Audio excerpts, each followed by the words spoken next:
What's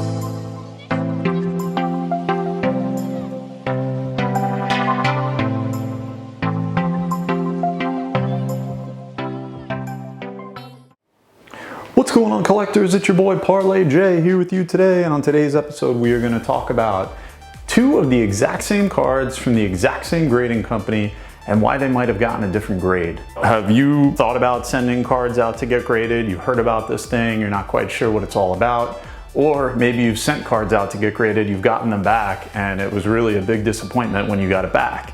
You thought you looked at it, everything looked great, it was an easy 10, you get it back and it's like a 6 or a 7.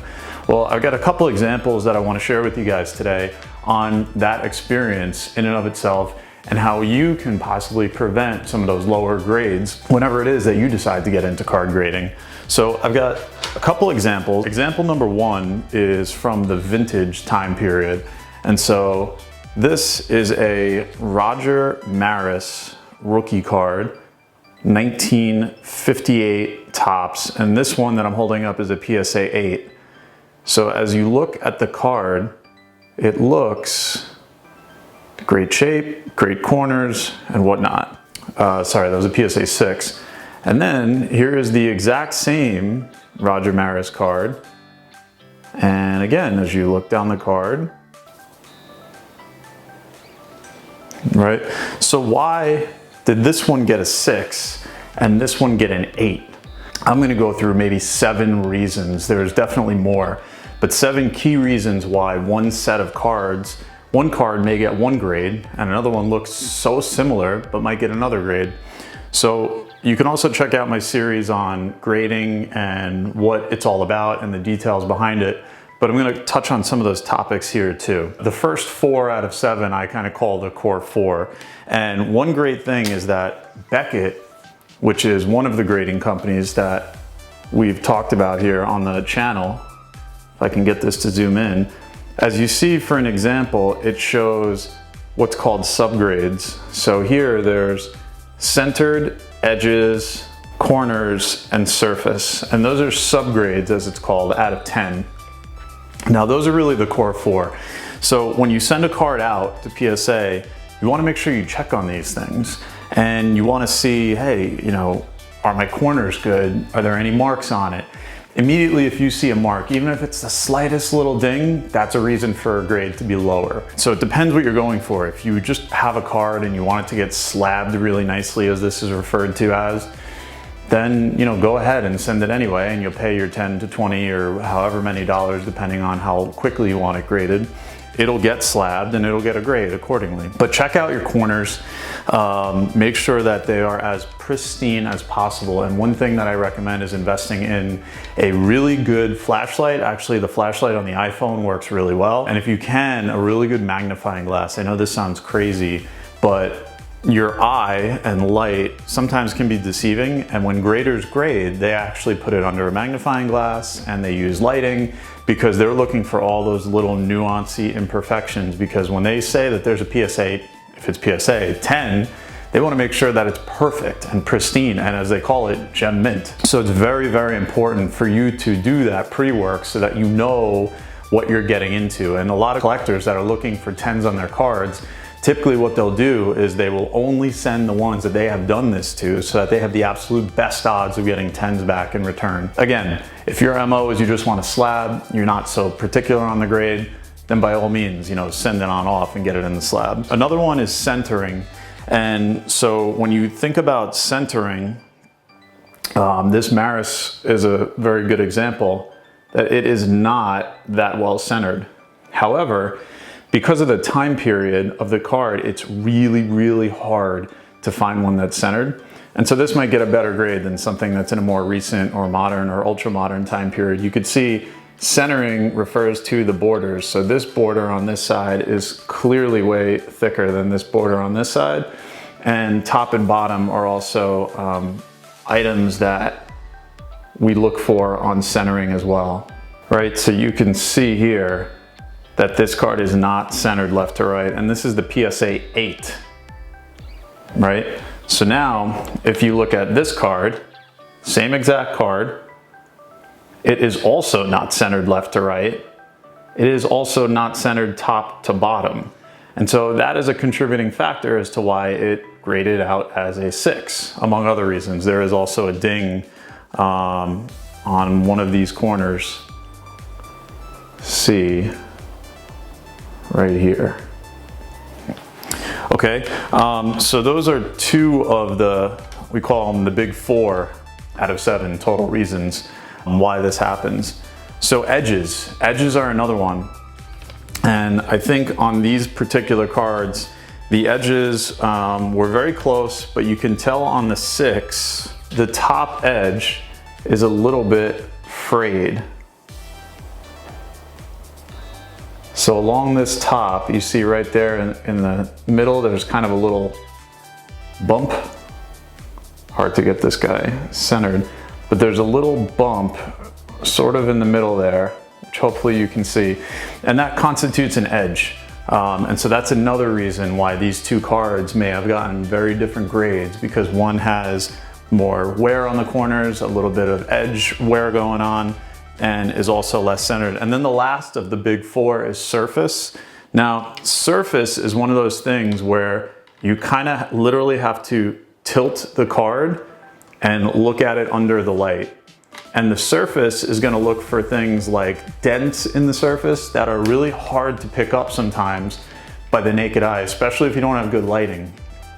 As well as, things that are more obvious that I've gone over in my other videos about grading, which is like stains and marks and things like that.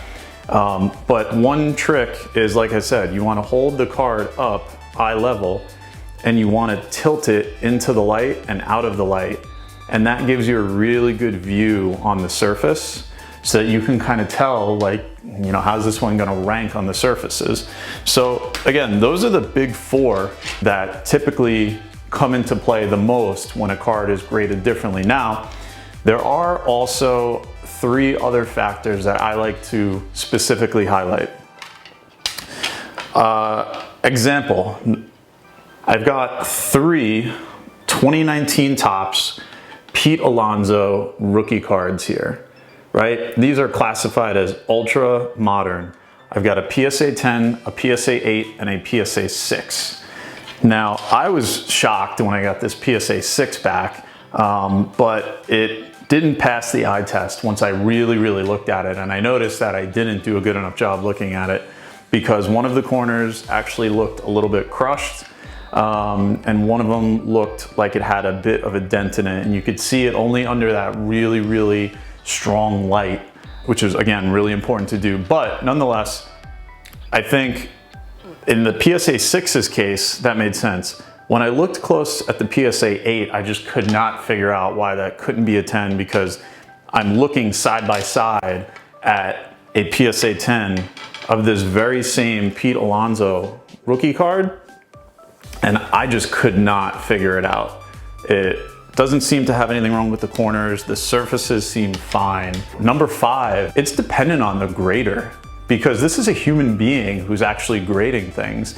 And look, just like you or I might have an off day or a bad day, or might be sick, or might have a certain mood and when we're at work or whatever, I mean, graders are the exact same way. And as much as there are standards and practices that they need to follow, and they have tools to try to be as precise as they can, they might just be having an off day, and they might just be stressed or upset. PSA will never publicize that and blame a grader. The average person doesn't know who's grading cards, where they're from, how long they've been doing it.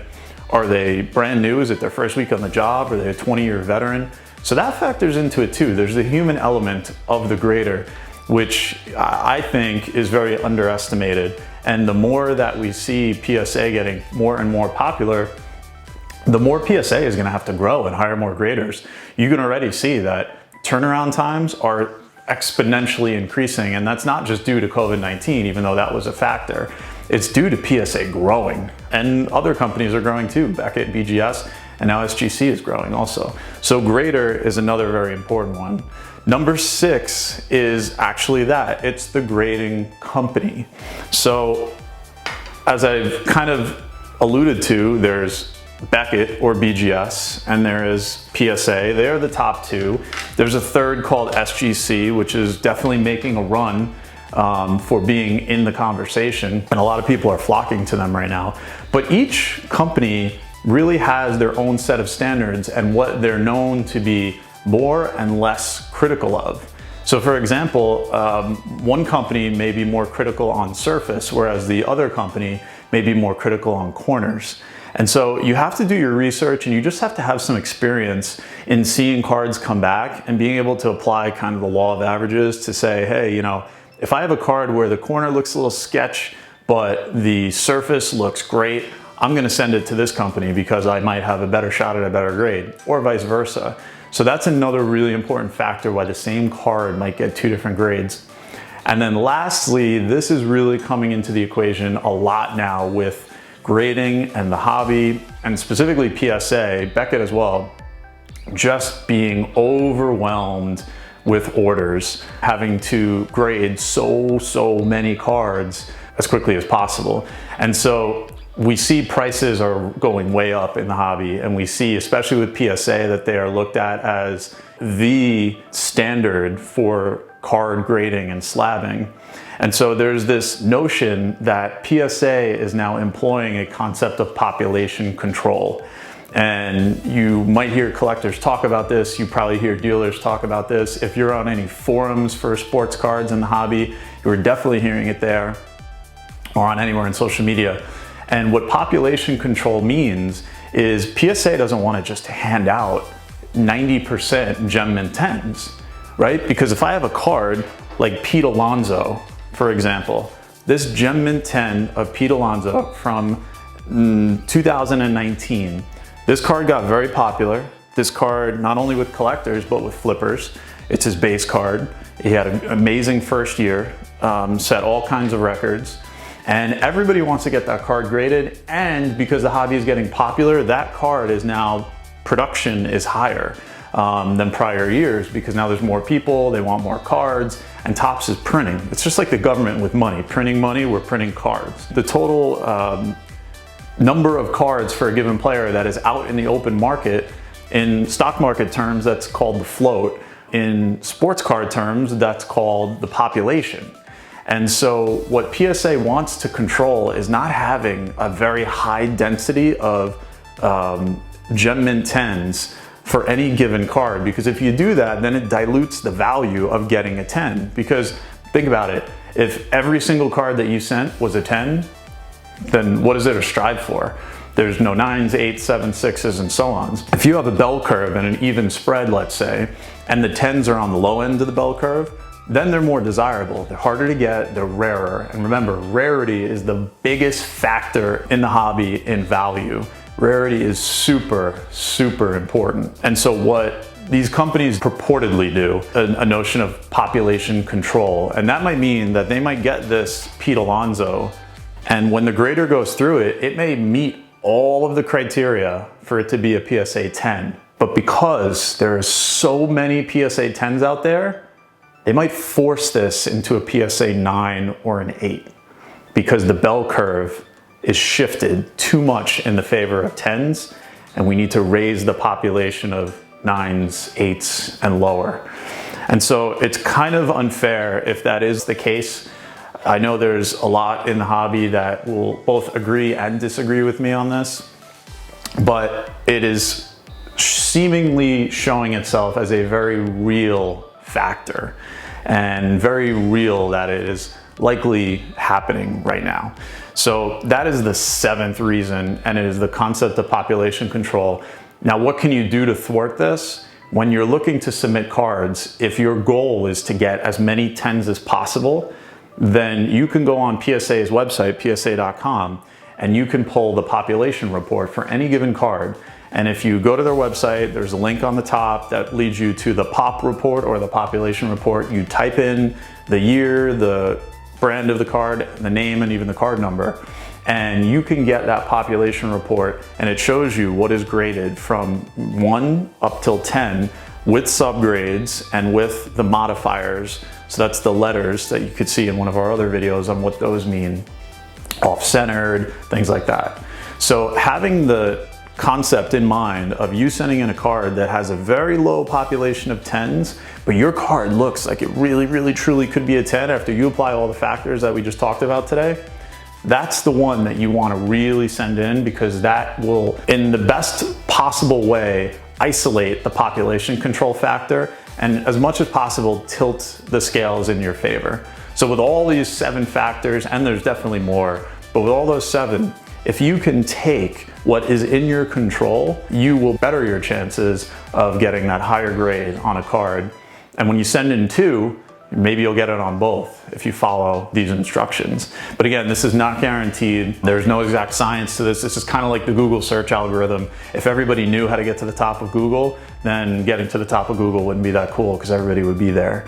So if everybody knew exactly how to get a PSA 10, then getting a PSA 10 wouldn't be as cool because it would be public knowledge. But these are the best tips that are kind of tried and true that can get you in the best possible position to getting that PSA 10.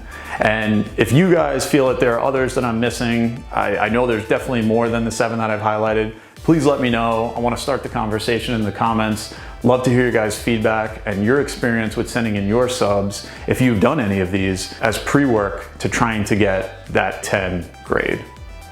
So thanks again, guys, for joining. Love putting this content out and really happy that you were able to watch this video. I hope you got something out of it. Let me know either way. Shoot me a comment, like and subscribe. I read all of your comments and I reply to every single one that I see. So thanks again, guys. Remember, this is Parlay J. Take care, spike your hair. We'll see you next time.